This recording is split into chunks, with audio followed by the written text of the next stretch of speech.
আজকে শনিবার মায়ের পুজো দিতে এসে মাকড়দা চণ্ডীবাড়ি ওখান থেকে মায়ের আজকে মা অনেক রকমের ঠাকুর প্রতিষ্ঠা করে দিয়েছে ওদের বাড়িতে নিয়ে যাবার জন্যে।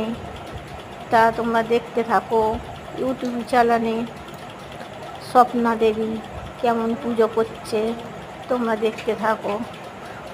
মায়ের পুজো হচ্ছে চণ্ডীতলা, খানপুর, বেলেলপাড়া বুদ্ধদেবের বাড়ি। পোস্ট হচ্ছে চণ্ডীতলা, জেলা হচ্ছে হুগলি, থানা হচ্ছে চণ্ডীতলা। এই 3 নাম্বার দেওয়া আছে, এইতে করলে করা যাবে। জয় মা ভগতরণী মায়ের জয়।